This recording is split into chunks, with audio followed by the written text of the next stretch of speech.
postrarán ante el Cordero y el León.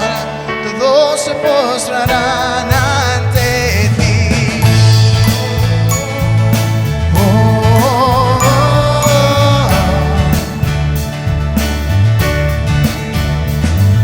abrid las puertas hoy al Rey de Reyes, sí, Señor.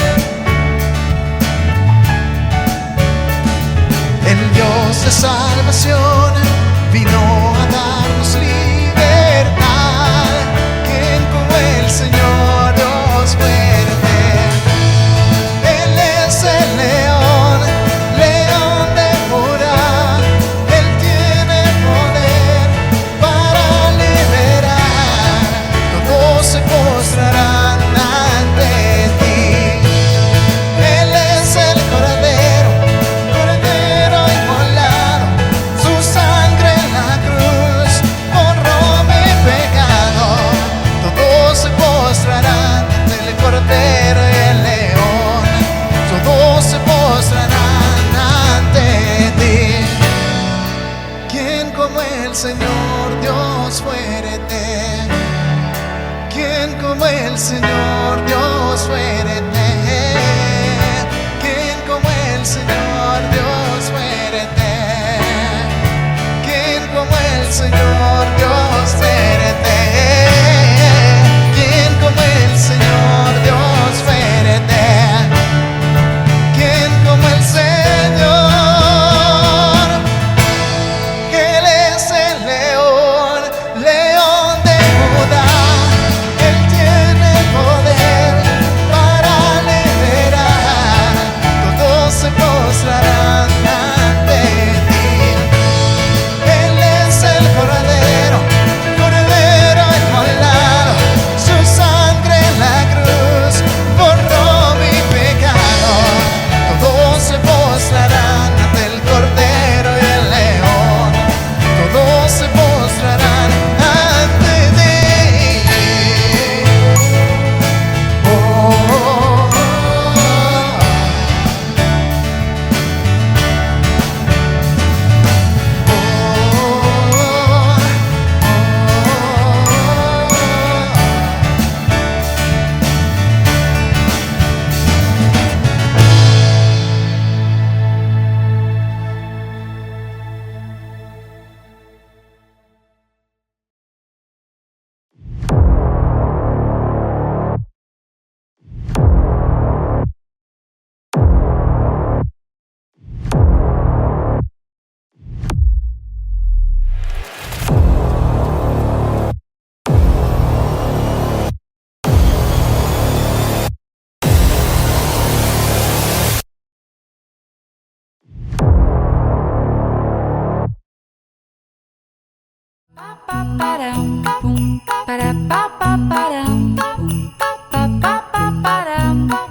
Este 24 y 31 de diciembre te invitamos a que puedas celebrar estas fiestas con nosotros.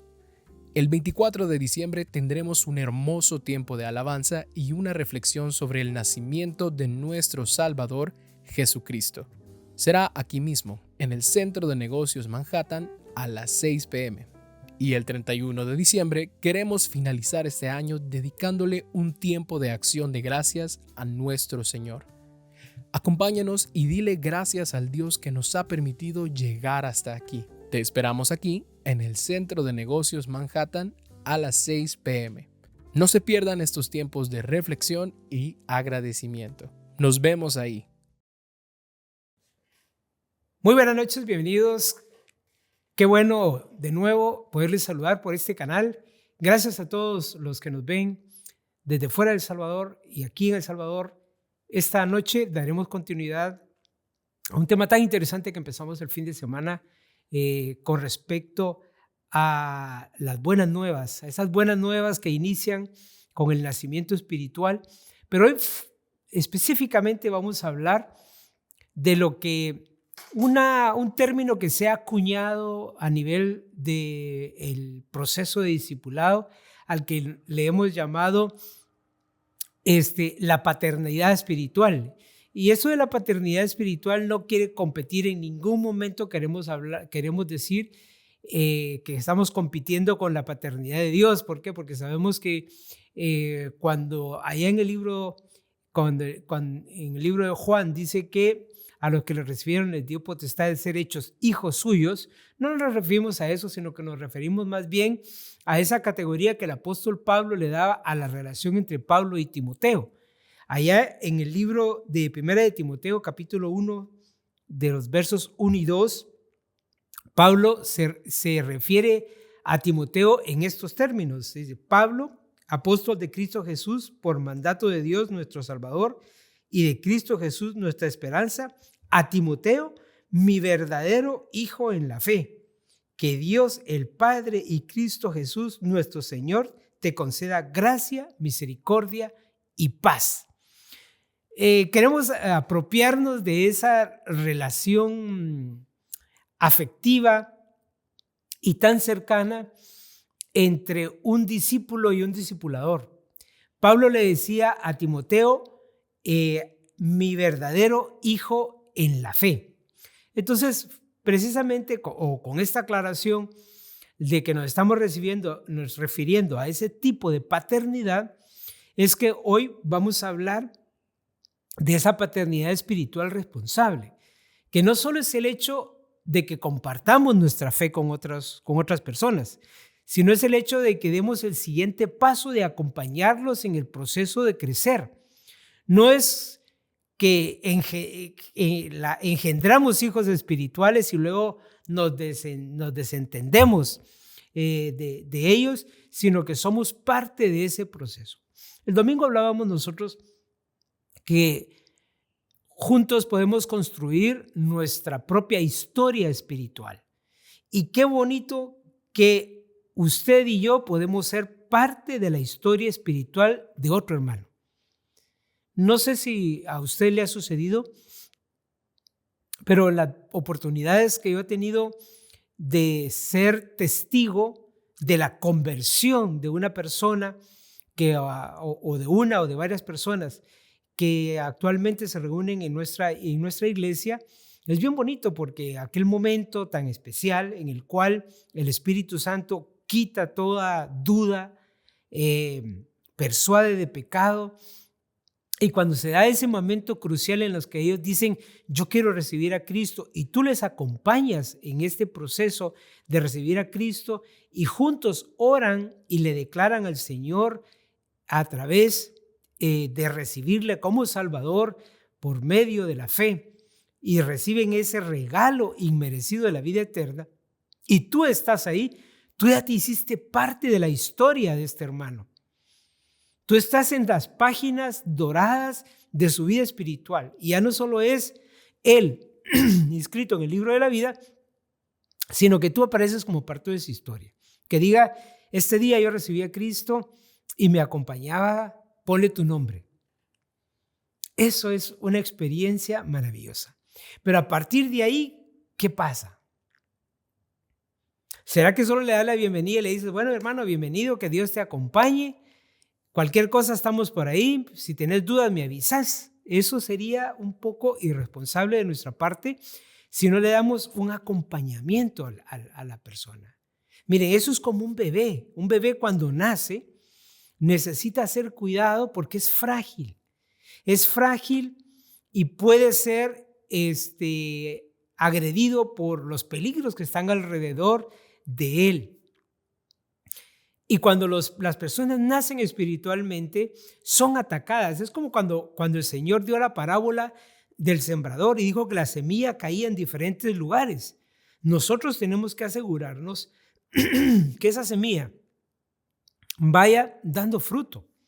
y dé fruto a su tiempo. Pero para que ese fruto suceda, a esa semilla hay que cuidarla, hay que regarla. Y no hay que perder de vista que para que la semilla dé fruto, debe morir a su vieja naturaleza. Y esa es una parte interesante en la cual el papá espiritual, ese discipulador, juega en esta nueva etapa de la vida de la persona. ¿Por qué? Porque al igual como la semilla, cuando muere y nace esa pequeña vida que empieza a crecer, no sé si cuando ustedes estaban en la escuela y les ponían a hacer laboratorios y ponían algodoncitos con frijolitos o con cualquier otra semilla y veían salir la plantita verde chiquitita, pero siempre estaba pegada a la semilla original hasta que empezaba a echar raíz, desprendía totalmente eso, pero la semilla original tuvo que haber muerto para que naciera ese nuevo ser y empezara a crecer. Pero ese crecimiento dependía de que en ese lugar estuvieran los nutrientes necesarios para que la planta creciera. En la vida espiritual es similar. Cuando las personas nacen a Cristo, necesitan a alguien que esté cerca de ellos para que les empiece a dar de comer ese alimento espiritual, esa leche espiritual no adulterada, y que los pueda llevar y conectarlos al Señor y pueda hacer ese trabajo de acompañamiento y de estar con Él en esos momentos. Y que sea un hermano mayor, un hermano que está disponible, que lo acompaña, que lo busca, que ora con Él, que está pendiente de sus necesidades y que está pendiente de sus luchas y que le hace ver que todo este proceso es un proceso natural, que aunque a veces es un poco traumático, ese proceso de renunciar a mi vieja naturaleza, que no es por imposición, no es como ya recibiste al Señor, ahora tenés que ser así, ¿verdad? Sino que permite que el Señor empiece a hacer la obra en tu vida y yo te voy a ayudar, yo voy a estar contigo ahí, yo te voy a acompañar en este proceso, con el propósito de que en el futuro tú hagas lo mismo con otros. Y esta es una etapa maravillosa del señorío de Cristo en las personas. Yo no le estoy diciendo a las personas que tienen que ser un codependiente de mí. Recordemos lo que Pablo le decía a Timoteo: que Dios el Padre y Cristo Jesús nuestro Señor te conceda gracia, misericordia y paz. No le estaba diciendo, mira, yo te pido que hagas esto porque es bueno para esto o para lo otro, o porque de esa manera me vas a hacer sentir como un hombre orgulloso de haber sido tu mentor en la fe. Para nada. Pablo le da el crédito a quien corresponde y le da la razón a Cristo, el Señor y el Padre, y le dice que te dé gracia, misericordia y paz. Veamos el contexto. Timoteo era un jovencito y estaba dirigiendo una iglesia que posiblemente tenía personas casadas, tenía personas mayores, tenía personas con prejuicios, tenía personas religiosas que venían de las doctrinas religiosas del judaísmo.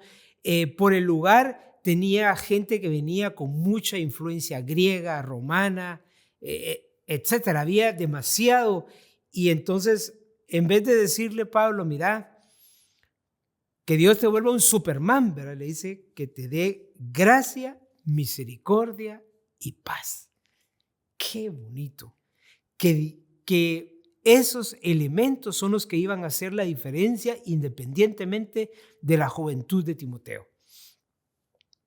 Y en realidad nosotros tenemos que ver a los discípulos de esa manera. Los tenemos que ver como personas que deben aferrarse a estas promesas y empezar a disfrutar en ellos esa manifestación de la gracia, la misericordia y la paz de Dios en cada cosa que van a hacer.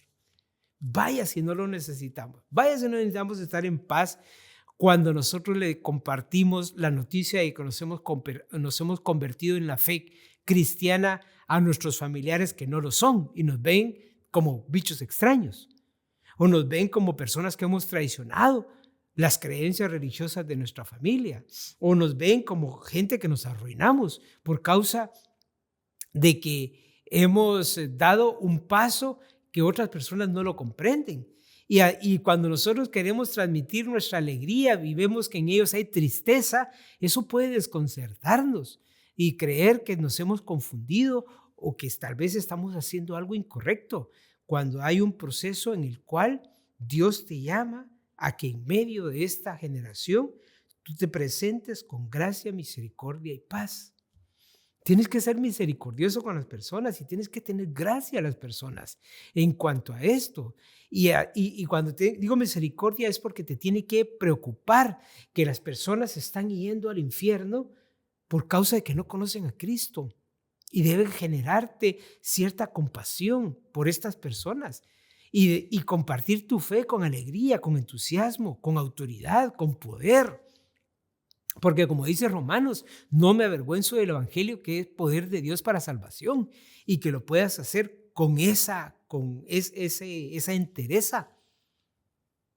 Un joven con el cual yo compartí mi fe hace muchos años, yo le pedí al Señor, un discípulo, yo tenía pocos años de haber conocido, pocos meses de haber conocido al Señor, y cuando yo entendí esto, y yo entendí la gran comisión, cuando yo entendí Mateo 28, cuando dice que vayamos y que hagamos discípulos, que los bauticemos en el nombre del Padre, del Hijo, del Espíritu Santo, y que les enseñemos a obedecer todo lo que Él nos ha mandado, yo un día dije, yo quiero hacer eso.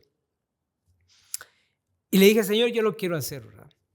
Entonces salíamos a evangelizar, habían grupos misioneros y habían cosas que pasaban hasta que finalmente conocí a un jovencito que luego en un grupo misionero en un parque le dimos el evangelio. Él vino a la iglesia y se conectó conmigo y nos hicimos amigos, y él, aunque ya había recibido a Cristo con uno de los misioneros, a mí me tocó ser el papá espiritual de este muchacho. Y él tenía muchísimas dudas, muchísimas dudas. Mira, eran tantas sus dudas que hubo momentos en que yo lo llevaba a mi casa y le decía, nos tomaba tan tarde, que yo le decía que se quedara, y se quedaba en casa y continuábamos hasta en la madrugada, y él seguía preguntando y él seguía preguntando. Pero la parte que más me emocionaba, pero a la vez me humillaba, es que nosotros nos movíamos en bus, y cada vez que íbamos en un bus y él se sentaba al lado de una persona, él compartía su fe.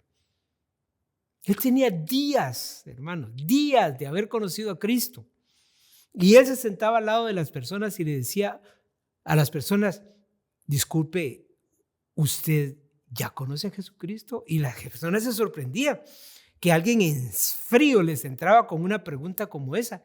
Y entonces les daba su testimonio, le decía, mire, yo tengo 2 semanas de haber conocido a Cristo, yo no sé mucho de la Biblia, pero lo que sí sé, y él le dice, y empezaba a darle su convicción con respecto a lo que él había creído, en lo que él había confiado y lo que eso significaba para su vida.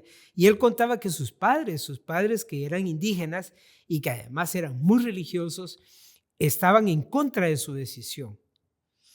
Y cómo él tuvo que lidiar con eso, ¿verdad? Y él venía y oraba conmigo por causa de que lo rechazaban en su casa, por causa de la decisión que había tomado. Pero a mí me correspondía acompañarlo en ese proceso y a poder estar con él y poder mostrarle. Y yo le decía al Señor, Señor, gracias porque me diste un discípulo, pero Señor, yo no te había pedido uno tan complicado. Pero el Señor permitió que eso fuera, y así crecimos hasta el momento en que él se tuvo que mudar de ciudad.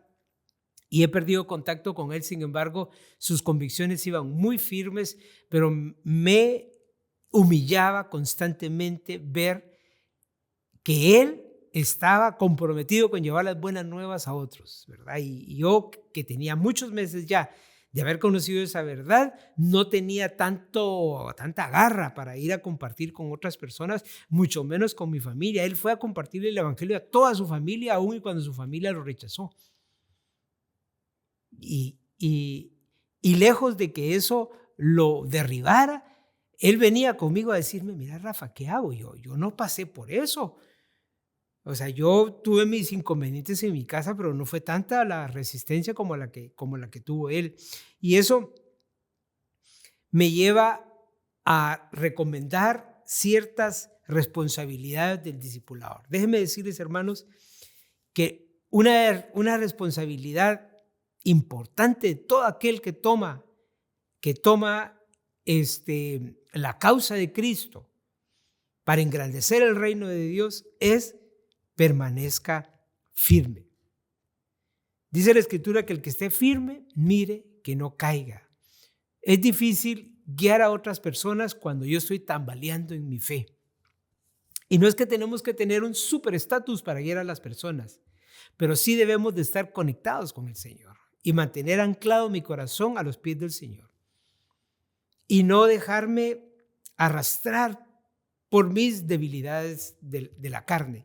Y eso lo que significa es no tanto que no voy a pecar, pero cuando así suceda, voy responsablemente a buscar ayuda, a buscar consejo, a buscar ser cuidado, a confesar que he fallado y que necesito ser acompañado y necesito ser cuidado. Número 2, segunda responsabilidad importante del discipulador: ora por el crecimiento espiritual de tu discípulo.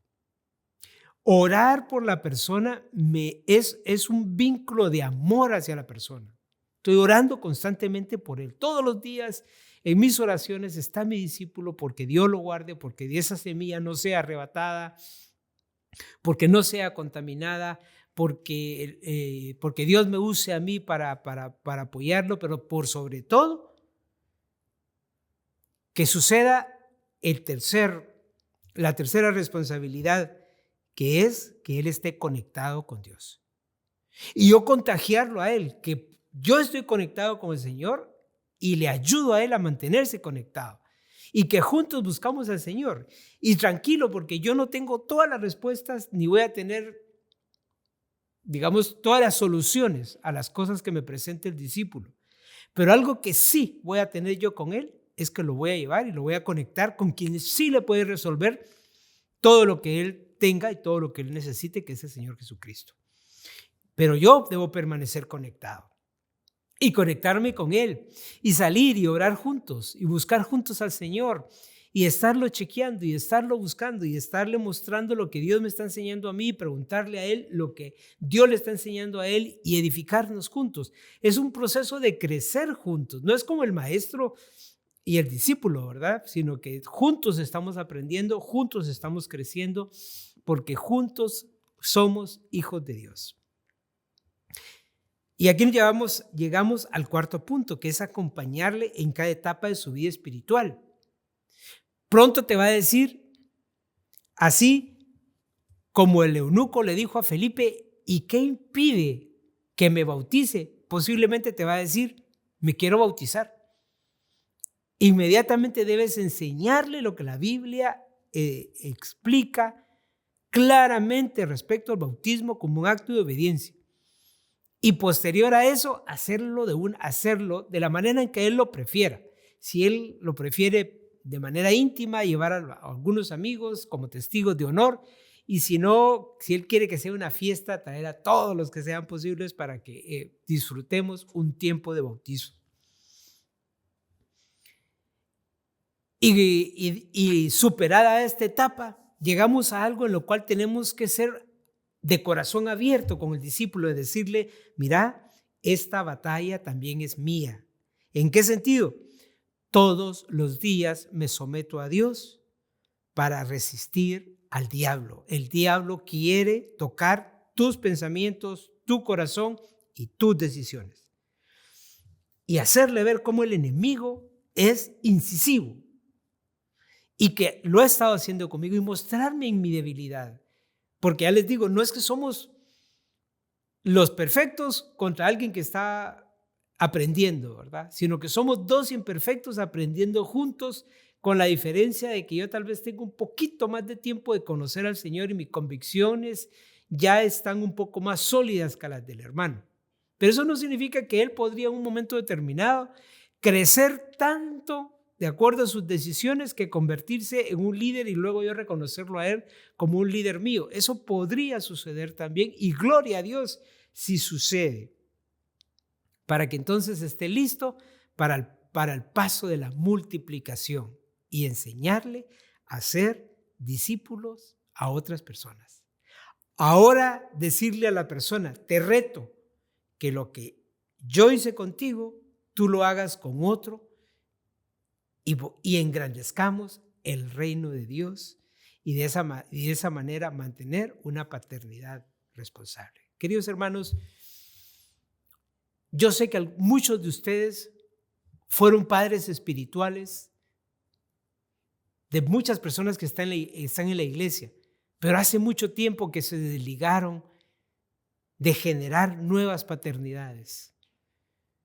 Y hermanos, te digo esta noche, este llamado no es de manera temporal, este llamado es de manera permanente durante toda la vida que tú tengas acá antes de que el Señor se lleve a la iglesia. Y para ti que no has empezado, te digo, no le tengas miedo.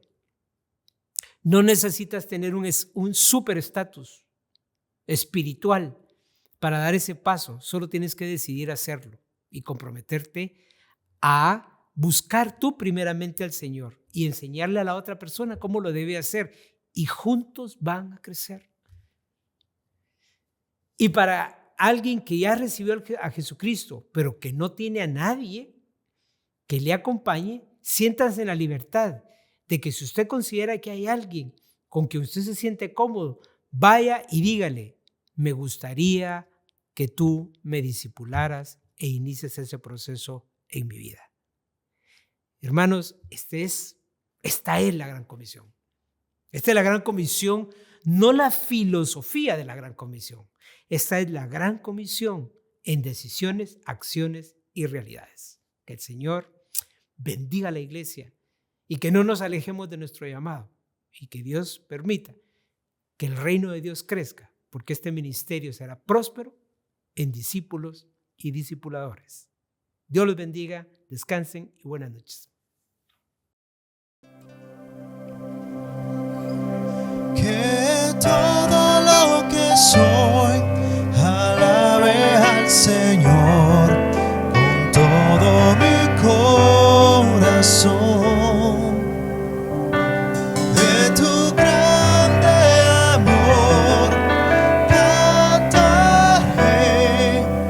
tu nombre alabaré.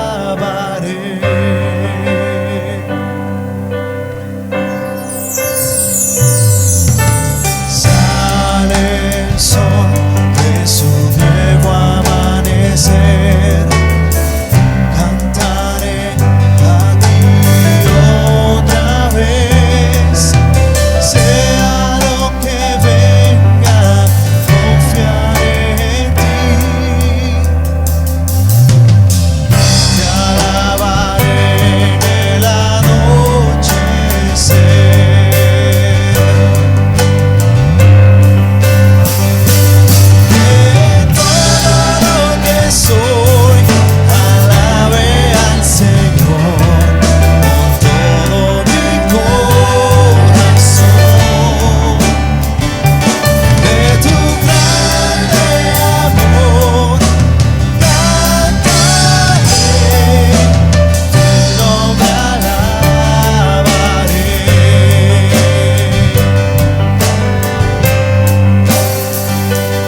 ser